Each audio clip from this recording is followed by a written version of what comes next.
How are you all doing? Excellent. So welcome to day 2 here on the Alpha stage. We have another day of amazing speakers, awesome content, code, technology to share with you. A couple of things just to remind you about, first of all. So we are running, I've noticed a lot of you folks out there have been tweeting with the hashtag BuildStuffConf. Apparently there is a competition. The person with the most BuildStuffConf tweets will be entered into a draw to win an iPhone. So get out there, get on Twitter. Let's get the rest of the world afraid of missing out because they are not here with us in person, being part of Build Stuff 2022. Don't forget, on the back of your badges, you have the sponsor bingo. Go around, visit all of our partners. We couldn't do this event without them. We really appreciate their support. They'd love to talk to you, and if you get stamps from all of them and hand in your completed bingo card at the Build Stuff booth by 4 p.m. tomorrow, you will be entered into a prize draw to win a set of Bose voice translating headphones. Tonight, the Build Stuff party. We are going to be heading downtown to the venue whose name I forgot to check the pronunciation. It's in your programs. It's on the website. Check on down there. We've got a couple of awesome acts. We got Francesco, who did the opening yesterday, is going to be doing a longer live coding set. We've got a band, a rock band of local Lithuanian developers who put together a show just for us. And then I will be on stage with some of the other speakers here doing a line breaker set towards the end of the evening there. So come on down to that. Join us. Have some drinks. Have some fun. Chat to the rest of the crew. It's going to be awesome. All right, now please welcome our keynote speaker opening up on day 2, talking about iconoclasm. He's somebody who has written books on F#, books on C#, books on Java. He's written courses for Pluralsight. He's written a lot of code over the years. Please give it up. Massive round of applause. Ted Neward.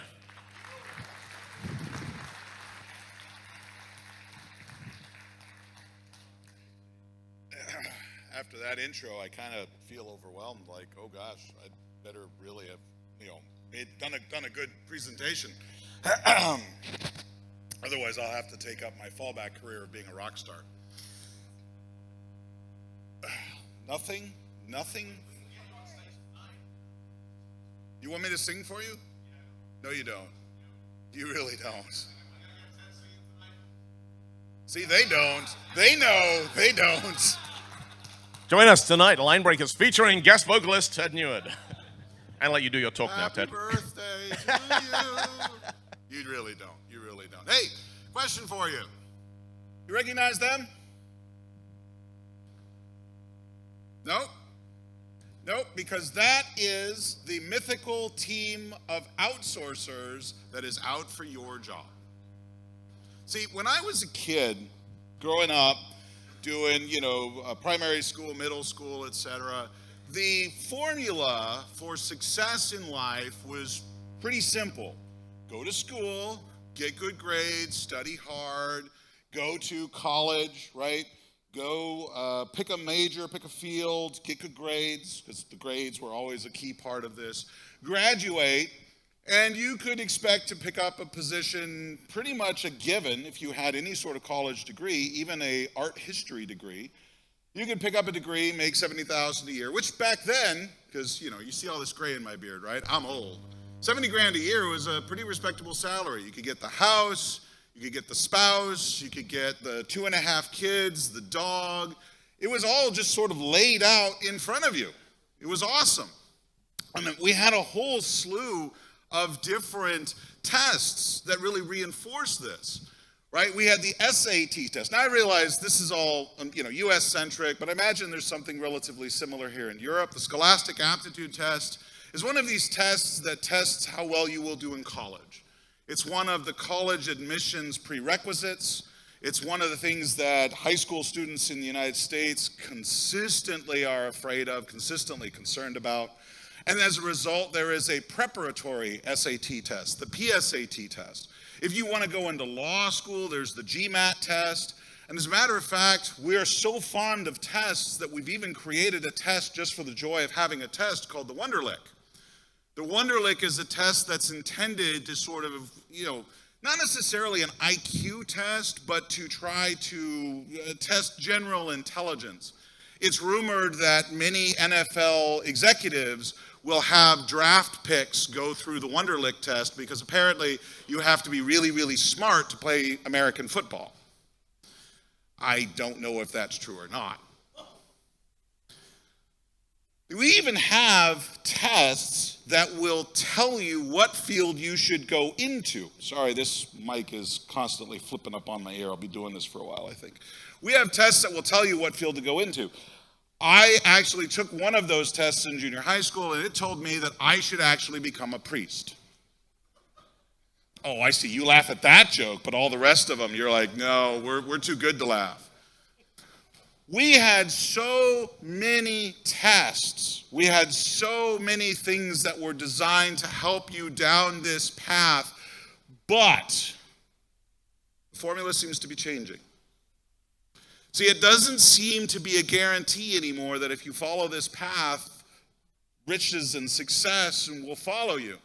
Particularly for us in the States, there's been this, and it continues to grow, this idea that there are all these people in all these other countries, particularly in the non-Western countries, that are coming for our jobs. There have been numerous reports about the number of engineering graduates that India churns out every year. China churns out more engineering graduates than the entire United States combined. And it turns out that many of these places, well, Russia is a bit of a weird cat right now anyway. Nobody really wants to hire people from Russia, at least if they want to show their face anywhere in the West. But a lot of these places, they're a lot cheaper to live in. And many of the executives will look at the fact that we can hire a team of developers for like $150,000 each versus a team of developers for like $15,000 each.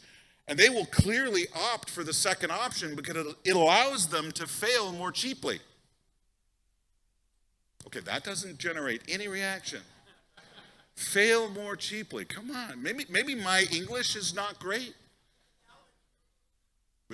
Well, no, your English is lovely. It's better than my Lithuanian, let me tell you that. Everybody is worried about outsourcing. And it's the wrong thing to worry about. Do you know who this is? Chessboard's a dead giveaway. Garry Kasparov, one of the finest chess players possibly ever. Garry Kasparov has just an unparalleled record of success in playing matches, playing chess. He won his first world championship in 1985, very, very young age. Unparalleled run of success ever since, all the way up until he played against a computer. Back in 1997, some of you may actually be old enough to remember this. 97, Kasparov took on IBM's best chess algorithm ever. They called it Deep Blue. And frankly, Kasparov was so rattled in the first match that he completely messed up the rest of the match. He could not believe a computer could play chess this well. He ended up losing the match, the first time that a grandmaster had actually lost in tournament play to a completely automated piece of software. It gets better, by the way. Remember, a few years later, IBM became very, very popular for putting their Watson software up on the game show Jeopardy, going up against Ken Jennings, who was at that time, the undisputed Jeopardy champion of the world, and Watson kicked Jennings' ass. At the end of the week of shows, Jennings uttered the now famous quote, "I welcome our future robotic overlords." Automation. And it's really funny to be having this conversation because we typically are on the other side of this. We are typically the ones saying, yeah, we build the automation.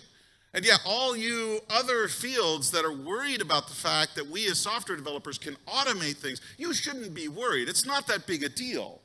Rising tide, all boats, all that kinds of stuff.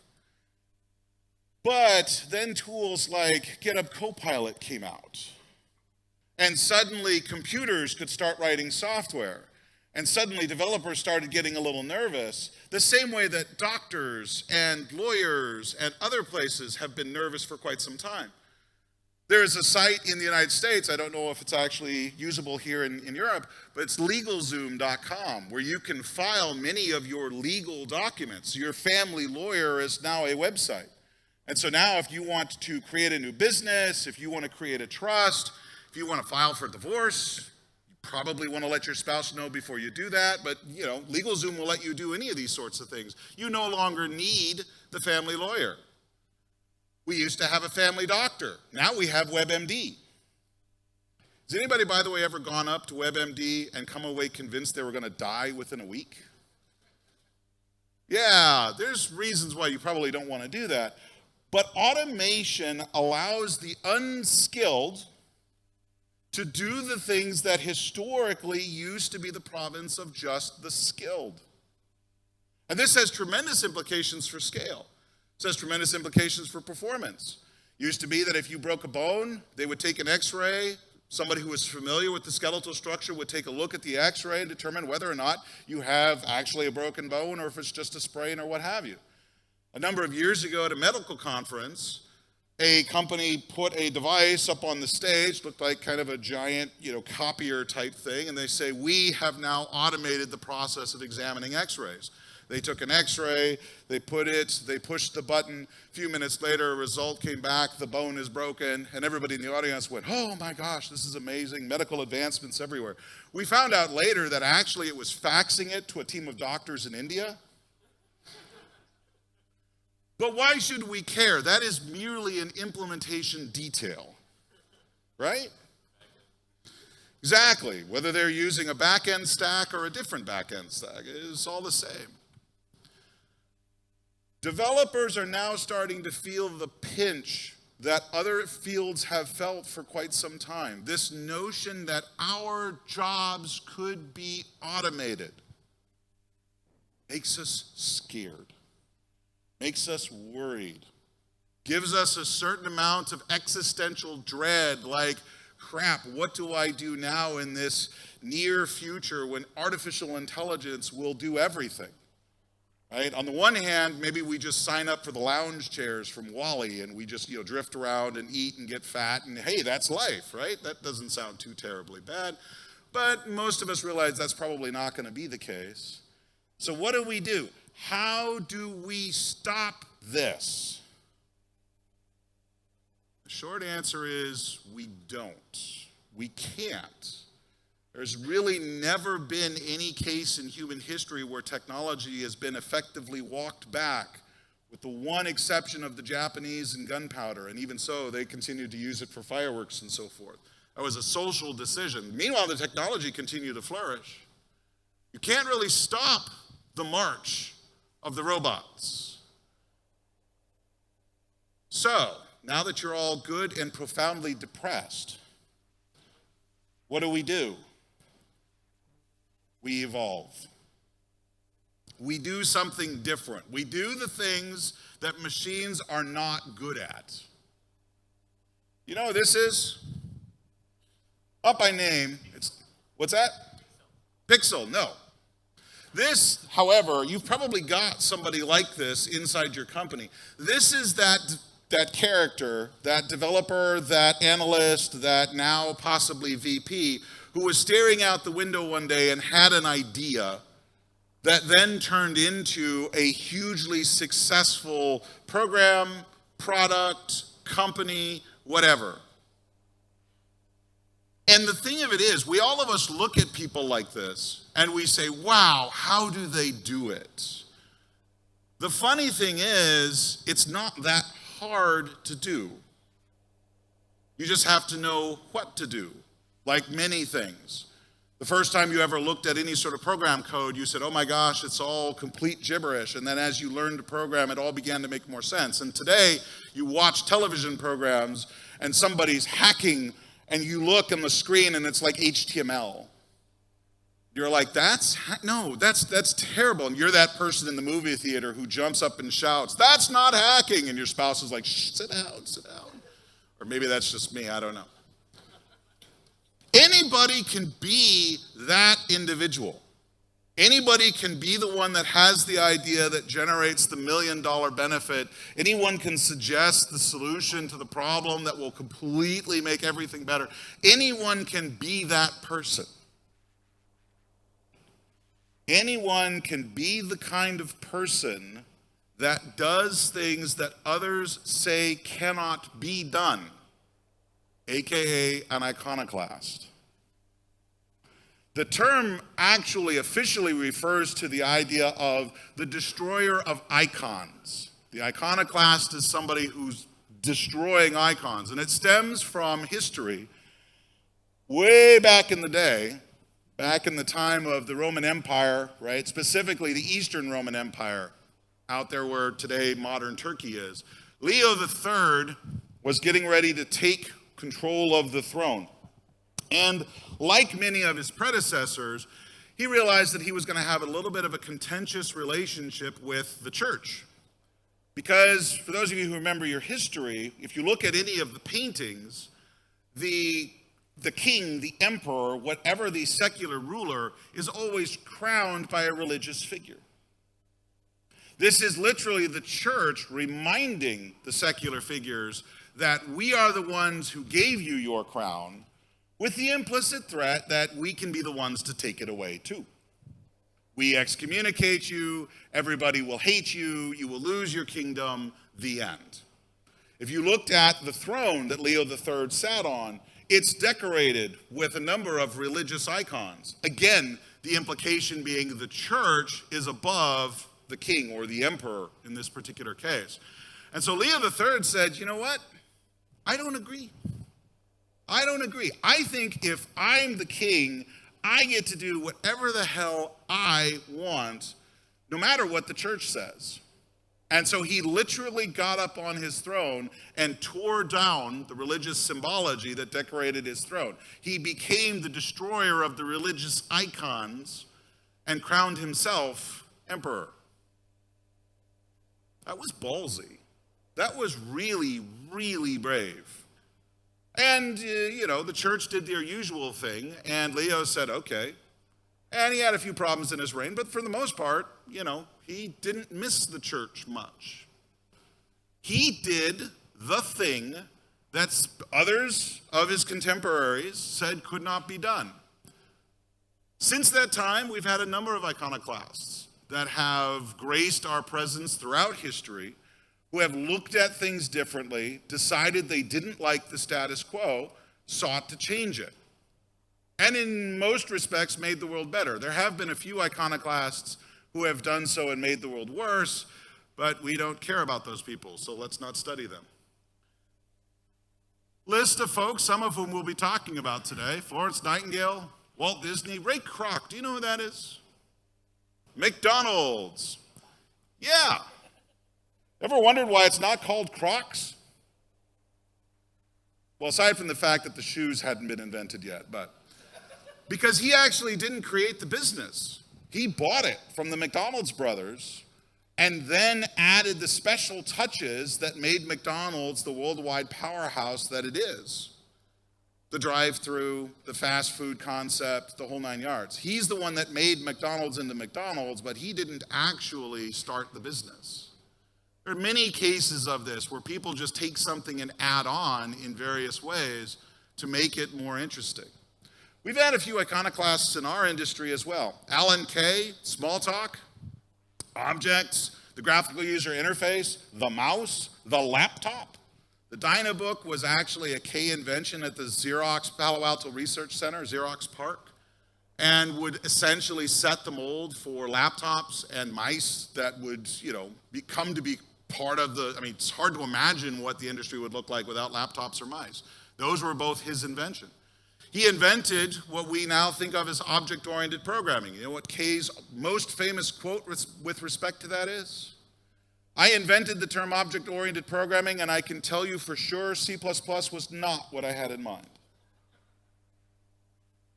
Linus Torvalds, Linux, and Git pretty much goes without saying. Dave Thomas, Ruby Dave. Ruby Dave actually brought Ruby into the mainstream. Ruby had been around for many, many years, but it's really not until Dave starts talking about Ruby and Rails on many conferences in the United States that people started paying attention to it. He then later on said, you know what? I like writing books, but the current mechanisms for doing so with publishers is just awful.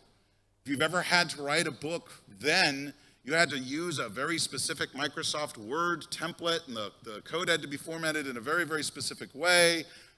Dave said, I'm a developer. Why can't I just write it in a source that's comfortable for me and then transform it into something that's camera ready for the people who are going to print it? And thus was the Pragmatic Publishers Press born, which has now seen, I don't know how many hundreds, thousands of titles come through its hallways, particularly because it's very easy for people who are developers to write books for Prog, the publishing company. Edward Dijkstra, Robin Milner, who invented essentially the ability to do type inference. Hadley Milner type inference is a common scheme for a lot of functional languages. Functional languages in turn influences language like C# and Java. These are people who did things that in many cases others said, nah, there's no way. There's no way a compiler could ever be smart enough to know what kind of variable you're looking to use without you having to explicitly say this is a string. If you become an iconoclast, you're almost impossible to fire because you see the world differently. You approach things differently. You have the necessary tools to be able to convince others of what you see, and as a result, there is a tremendous amount of value that gets associated to you that others simply cannot match. So, the next question is, how do I do this? Well, for that, I'd invite you to sign up for my website seminar. No, I'm teasing. I know, I thought about walking off stage with that, but that just seemed rude. The iconoclast does three things. They perceive the world differently, they overcome the fear of being out there on the stage by themselves, and they have social intelligence that allows them to communicate their message effectively. Let's start with the first one, perceiving the world differently. Everybody look up for a second. See those light bulbs above you? They actually require more power than your brain does. You are literally the dimmest bulb in this room right now. Your brain operates on about 40 watts of power. Those are probably several hundred watts churning out to get all that light to make it so very warm on this stage. That is not a lot of power. Your laptop consumes more power than that. And in order to be able to maximize its processing efficiency, your brain takes a great deal of shortcuts along the way. When I show you this picture, what do you see? What's that? Backman? Oh, Pac-Man. You see 3 Pac-Man. Okay. How many people saw 3 Pac-Man? A couple of hands. How many people saw 3 black circles with a white triangle and a gray triangle? A lot more hands. Sorry, Pac-Man, you lose. Beep. That's not actually what I drew there. What I drew is actually 3 Pac-Men. And then 3 white curly or angle brackets. That's actually what I drew. But your brain said, hey, you know what? I've seen this before. I've seen like when things fall down on the table and one of them is on top of the other, what the gamers will refer to as Z order, or the user interface specialists, right? I know that there's a gray triangle sitting on top of the white triangle sitting on top of those 3 black circles. I know that because I've seen it before. Your brain taking shortcuts is engaging in a form of pattern recognition. Essentially saying, I've seen this pattern, I know how this story ends, let's just jump straight to the conclusion. Which means that what we perceive, what we think we see, is a matter of the brain, not the eyes. Case in point, you've seen this optical illusion hundreds of times before. The 2 horizontal lines, they are in fact the same length, correct? Is there anyone who disagrees with that statement? No, because a couple of you in the back are doing this. Yeah, they're the same length. But why does your brain continue to insist that, in fact, the top horizontal line looks longer than the bottom one? Because you are an experienced brain. You've been out there. You've been outside. You've walked along railroad tracks, and you've seen that as the parallel rails go off into the distance, you've seen the horizontal wooden ties appear to get shorter and shorter and shorter. And your brain says, aha, perspective. I know what this is. I know how this works.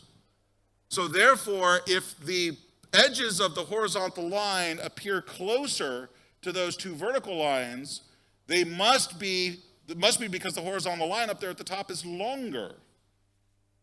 Because your brain is trained that way. Now, the fascinating thing is, you look at this optical illusion, and now I show you this picture. Is there any more optical illusion? You think the two horizontal lines are potentially not the same length? No, you just like trying to heckle, don't you? Yeah, you're just trying. It's okay. It's all right. I was you once. You'll get better. Medication helps. It doesn't. Oh God. You folks may want to scoot a couple of chairs away from that guy. This does not trigger the optical illusion. Why? Because this is not familiar. This does not look like what we see when we stand on the railroad tracks, or when we stand at the base of the tall skyscraper, or when we sit in the middle of the highway, right? Not recommended, by the way. The most likely way that we will perceive something is a matter consistent with your past experience. Dwell on that for just a second. The most likely way that you will perceive something has everything to do with what you've experienced in the past and has nothing to do with what's right in front of you. Remember, perception is a matter of the brain, not the eyes.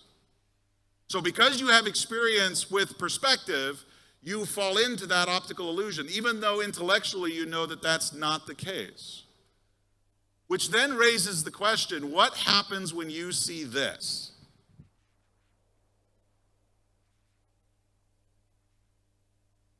How many of you see your architecture? How many of you seen the architecture that you worked on 10 years ago? How many of you see the architecture you worked on 20 years ago? Because this is the universal architecture diagram. Codenamed box arrow, cylinder, patent pending. See, the funny thing is, when you see this, you implicitly believe that you know what's going on here. This is a browser talking to a web server talking to the database. No. This is a mobile device using API calls to talk to the database. No. This is actually an application talking to middleware that's talking to the database. No. These are applications talking over other APIs to applications. No, this is a terminal talking to a mainframe talking to a flat file. I'm not kidding. This is the universal architectural diagram. The next time you want to interview for an architect role, walk up to the whiteboard, draw a box, arrow, cylinder, sit down, and wait for the offer letter.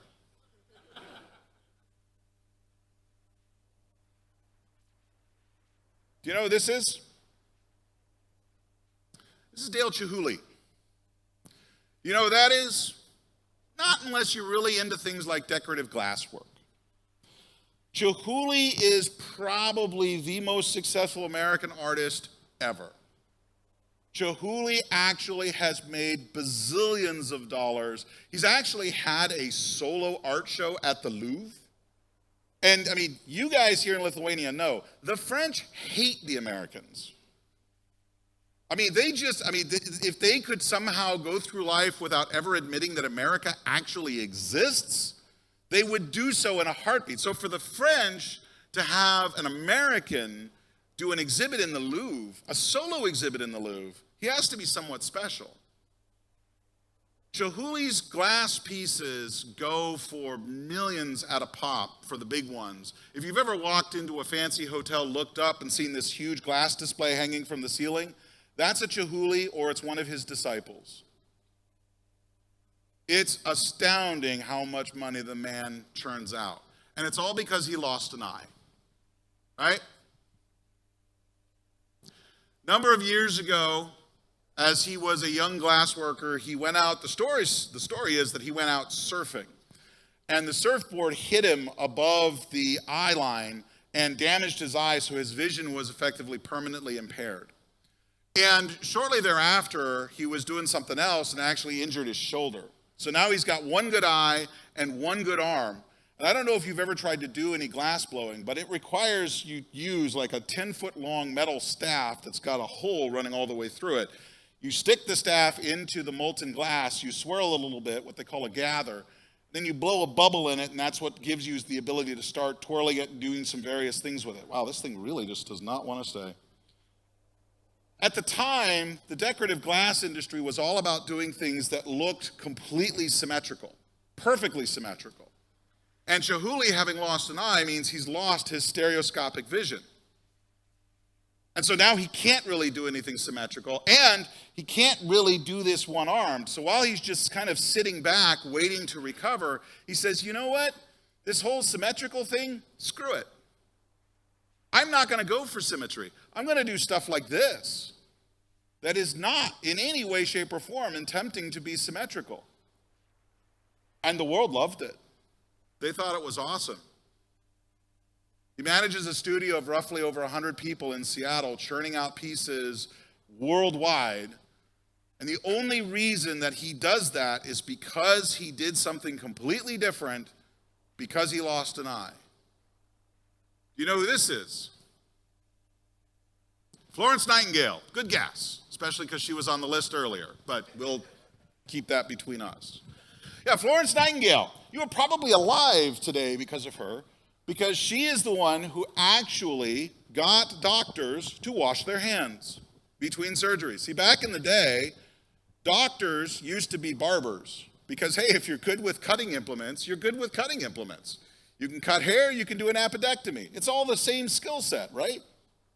I'm not making that part up, by the way. And they frequently would not bother washing their hands in between patients. Well, Florence Nightingale was a nurse during the Crimean War, during the British-Russian battles during the Crimea. And she noticed that those doctors who washed their hands more frequently, their patients had a tendency to live. Those that didn't, their patients had a tendency to die. She went and talked to the doctors, and the doctors said, what do you know? You're just a woman. Thank you, mid-1800s society. So Florence Nightingale did something absolutely unthinkable at the time. She went to the Queen. She tattled on the doctors, basically. But the Queen was basically, I'm not sure. What do you mean? How does this work, etc.? So Florence Nightingale actually put together a pictographic representation of how the data broke out. Those doctors who washed their hands, those doctors who didn't. In other words, Florence Nightingale used a pie chart. No PowerPoint was involved, thus proving that you can't blame the tool. She convinced the Queen issued the orders, the doctors now wash their hands. All because one woman took a look, tracked the numbers, and said, wow, there's something interesting going on here. See, the iconoclast perceives things differently. The doctors had all the same data that Florence did. They just chose to use it differently than what she did. You see the world differently. Do you know who this group is? This is an American country western group, the Dixie Chicks. They're a pretty popular group. They were for a long time. They still are, particularly if you're an old folk like me and you recognize groups from way back when. The Dixie Chicks became iconoclasts pretty much entirely by accident because in 2003, during the height of the American involvement in Iraq, Natalie Maines, the lead singer of the Dixie Chicks, during a concert in London said, we're ashamed the President of the United States is from Texas, as George Bush was at the time. You don't do that. They were fine in Europe. Europe actually was never particularly fond of the U.S. involvement in Iraq, particularly when the second Bush went in pretty much unilaterally and said, yeah, weapons of mass destruction, invade the country, and it's all fixed now, and bailed.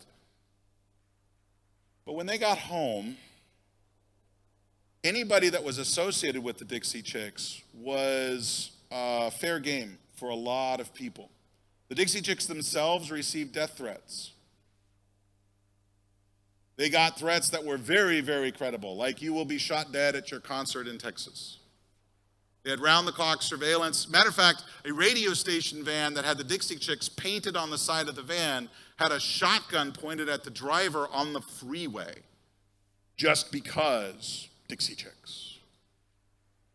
You can imagine the pressure that puts on you when you say something like that, and everybody in the world, it seems like, hates you for it, regardless of the truth of the matter.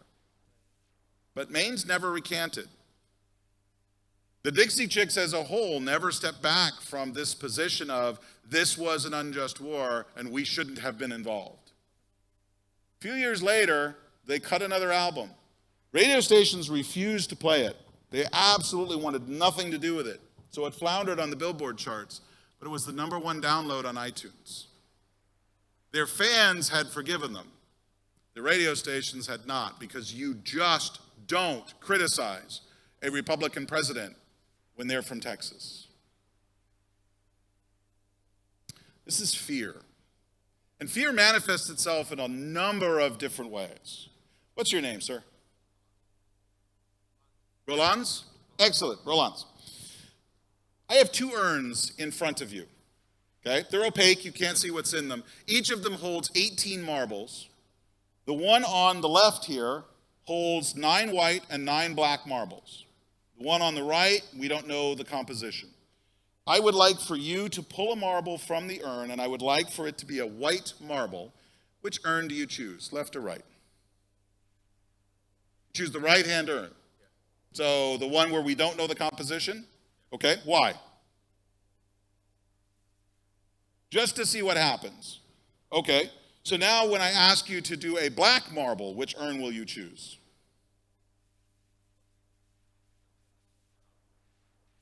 No, it really doesn't. It really doesn't matter what you think. Because here's the funny thing. If you pulled out a marble from the unknown urn, thinking that it might have more black marbles or it might have more white marbles, there's no reason to change your thinking when we flip the color. This is actually what's known in psychological terms as the Ellsberg paradox. In other words, we look at, now most of the time when people do this experiment, they'll actually choose the one with the known composition. If there's 9 white and 9 black, okay, well, then I've got at least an even chance. So I'll choose that urn, and I'll choose the same urn a second time, even though that's logically inconsistent. If I think it's easier to pull a black marble out of this one than to pull the opposite marble, I should go to the opposite urn, regardless of how the compositions play out. The Ellsberg paradox, according to psychologists, is rooted in fear, specifically the fear of the unknown. Ever been driving down the road and you've got this freeway in front of you and suddenly you see all the cars on the freeway turning off on one particular exit, and your thought is, what do they know? What do they know that I don't? Because the funny thing is, biologically, we are wired to follow the herd. We are wired to go along with what other people are coming up with what other people are deciding. We are naturally wired to avoid going off alone because that's how you get eaten by saber-toothed tigers.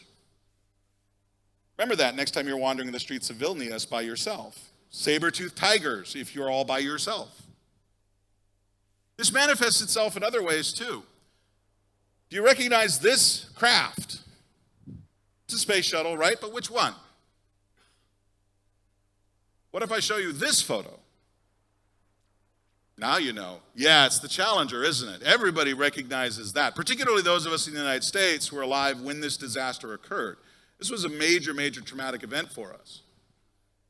When they did the post-processing, when they did the post-mortem, hate to call it that, but that's really what it was, on the Challenger, they discovered that the problems with the O-ring, that is to say the seal on the solid rocket booster, that was a known issue and had been known for quite some time. As a matter of fact, the failure began with the faulty design, increased as both NASA and contractor management first failed to recognize it as a problem, then failed to fix it, and then treated it as an acceptable flight risk. Hey, Donna Sarkar, everybody, down here in the front. If I told you that your car had a 1% chance of blowing up the next time you decided to drive it, are you going to drive your car?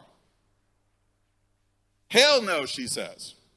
How many people disagree with that? They're totally okay driving a car that has a 1% acceptable blow-up risk. I'm not talking about casual accidents. I'm talking about turn the key over, boom. Like you're a mob boss. Yeah, exactly. Yeah, no, you come on. 1%. 99 times out of 100, it's going to be fine. Right? How in the hell does this happen? NASA is by far one of the most conservative agencies on the planet with respect to design. How do they do it?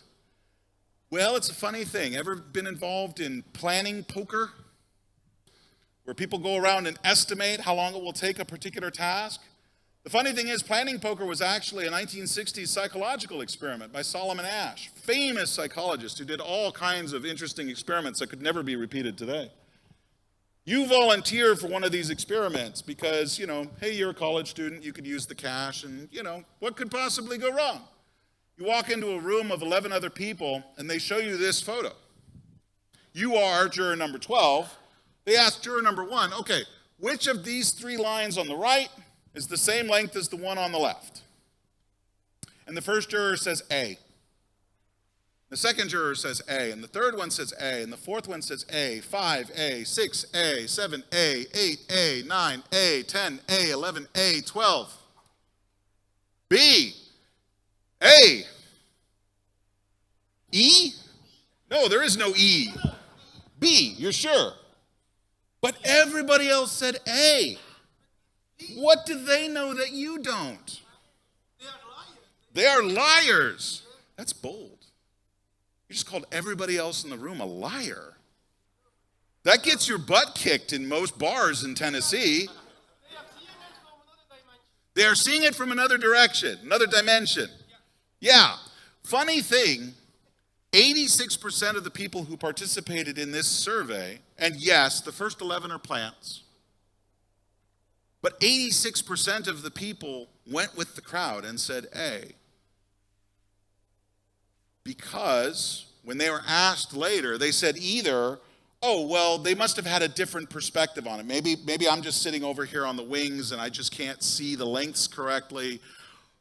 But a significant percentage of them said, no, I genuinely believed A was the same length.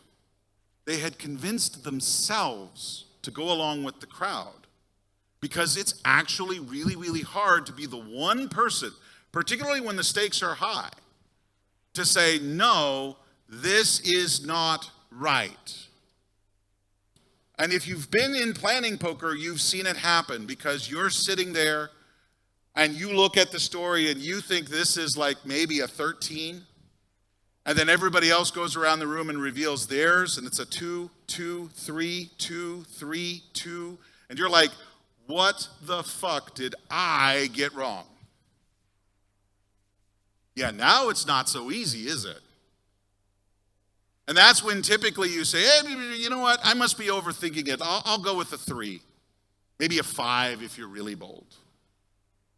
Because the power of the herd is an extraordinarily powerful thing.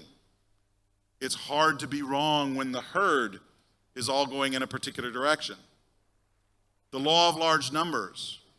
When you guess the number of jelly beans in the jar, the average of everybody's guesses is by far and away more accurate than any one individual's guess. This continues to hold. The iconoclast feels fear like anyone else. When somebody says, you could never bring .NET to run on top of an iPhone device. You could never actually get a garbage collector that could perform at all well. You could never actually create a language that, fill in the blank. There are lots of people who will naysay you. Stand up right now and say, microservices suck.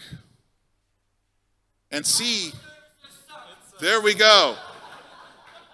There we go. There are iconoclasts. It's hard sometimes. Did you say it 3 years ago? Yeah, I didn't think so. Only now, yeah. Because interestingly enough, as soon as there's one dissenting voice, this is something that Ash discovered in his experiment. Even if somebody says C, now you feel safe to say B. All it takes is one tiny bit of dissent, and suddenly other people are willing to voice what they really think. But it's hard. It's hard to be that dissenting voice when everybody's looking at you a little weird. And one of the things that you have to be able to do is you have to be able to convey your message out to people so that they will recognize it and go with it. You know who this is? That's not me, I swear. This is David Hannemeyer Hansen, also known as the inventor of Rails. This slide, this picture is taken from RailsConf, I don't know, many years ago, 10 years ago or so, when Rails 3 was getting released, or Rails 4. And many in the community had come out and said, oh, Rails should do this, Rails should do that. And that was DHH's response. Because we are the maintainers of the Rails community. We know better than you, so don't bother telling us what we should do. Now, Rails is a really, really interesting technology, and most web technologies, particularly the server-side ones, have taken a lot of Rails' ideas and run with them. Rails was very iconoclastic compared to the J2EE and the .NET of its day. But at the time, Rails succeeded in spite of DHH because, quite frankly, dude was kind of an asshole.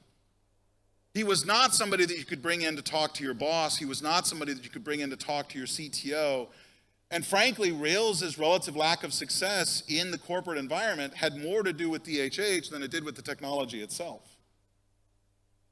You have to be able to reach people with your message. This gentleman here, you know who he is? He is the inventor of FM radio. Back in the day, all radio stations were AM. How many people still listen to AM radio? Not a hand goes up. Pretty much nobody. Oh, one in the back, sorry. What the hell do you listen to on AM radio? Static? What's that? You just have it in your car. It's kind of like the fallback to the fallback to the fallback, like when nothing really works. It was just there when you bought it? Is that what I'm hearing you say? Yeah. He's like, I'm tired of having this argument anyway. See, AM is by far, in a way, the inferior method for broadcasting signal. Anybody who's ever listened to AM and anyone who's ever listened to FM knows that. But when he invented FM, the industry was very, very highly invested in the AM radio station. And one of his best friends was actually the president of RCA, who owned most of the radio towers in New York. And even after repeatedly demonstrating the technical superiority of FM, they basically said, no, we're not interested. We're not doing this. And Armstrong committed suicide. On the 40th anniversary of discovery, he basically jumped out the window of his Chicago apartment because he couldn't get anyone to hear what he was trying to say. The fate of the iconoclast who sees it differently and is able to face the fear but cannot exercise social intelligence, what in some scenarios we might call EQ, emotional quotient, is going to go unrecognized. It's going to be yet another one of those, it was ahead of its time kinds of technologies. If only we had known better. Well, you did. Somebody was telling you about it. If you cannot exercise social intelligence, you are not going to get any traction. Social intelligence consists of two things, familiarity and reputation. Anybody know who these two are? Picasso and Van Gogh. Both of them masters, right? They're excellent painters. Picasso's estate in 1973 dollars was $750 million. The man was ridiculously successful. And he was popular. Everybody loved him. He was invited to dinners. He was visited with heads of state. There's a famous photo of Pablo Picasso at a White House Correspondents' Dinner where he's got a black marker and a plate, and he's literally sketching one of the Marx Brothers right there because they came up to him and said, "Hey, would you do me a sketch?" He's like, "Sure, what we got?" That plate sold for like $5 million recently because it's a Picasso. Van Gogh, on the other hand, died penniless and alone, about 900 paintings to his name, because Van Gogh was not what you call socially friendly. This is the man who decided he liked a girl, so as a way of introducing himself, he cut off part of his ear and sent it to her. Now, ladies, this really makes you want to say yes on a date to this guy, right? I mean, let's be fair. Guys, would you want to go on a date with somebody who cut off part of their ear? No, I don't think so. I don't think so. Van Gogh was notoriously difficult to approach. It was notoriously difficult to get him to paint anything.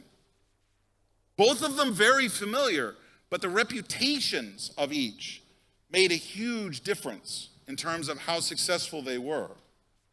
Familiarity, how well do you recognize the name? How productive are they? How much have they created? Reputation, how connected do you feel to them? Do you feel like you can come up to them and ask something? There are people in this industry today that once they walk off this stage, you feel intimidated to come up to them. And they have a reputation to back that. There are other people in this industry who they can walk off stage and you feel like you can come up and ask them questions and so forth. This is what we mean by social intelligence. You recognize them and they have a reputation of being approachable. How are you recognized in your company? What's your level of familiarity? Does anybody outside your team know who you are? And if they do, what's the reputation you have within the company? Because that's really going to be the key decision maker in whether or not people will listen to you when you do in fact see the world differently and you do in fact face the fear. You need to have both familiarity and reputation with your target audience in order to be able to get them to listen to you. The iconoclast sees the world differently, because remember, perception is a matter of the brain, not the eyes. Overcomes the fear, because nobody ever followed the herd and became recognized for doing so. You have to be a part. You have to see things differently. You have to put that message out there and face the fear. There are numerous proverbs, right? The ancient Chinese one, the nail that sticks out is the one that gets hammered flat. You have to face that. You have to overcome that. And you have to do so in a manner that people around you say, yeah, what they're saying makes sense. I can kind of see it. I don't necessarily believe it just yet, but I'm willing to listen to more. I'm willing to hear more of what they have to say. If you become an iconoclast, even just a tiny one, even if it's just one inside your company, you will not be the person that they lay off when they are looking to cut costs, because to do so would be to deny themselves the value of your perception, your fearlessness, and your social intelligence. Be the iconoclast. Thank you. Thank you, Ted. Do you ever hear the possibly apocryphal story of Picasso having lunch in a place and the owner recognizes him and he comes up and he says, "If you do a drawing for us, then your food and drinks are all free." And he's like, "Yeah, no problem." He does a little drawing and the owner comes back and goes, "Mr. Picasso, you forgot to sign it." And he went, "Yeah, I'm paying for my lunch, not your restaurant." Awesome stuff. Thanks, Ted. Folks, we got a 10-minute break, then we're back here with Kevlin Henney. Take 10, grab some coffee. We'll see you back here in a few minutes. Thank you.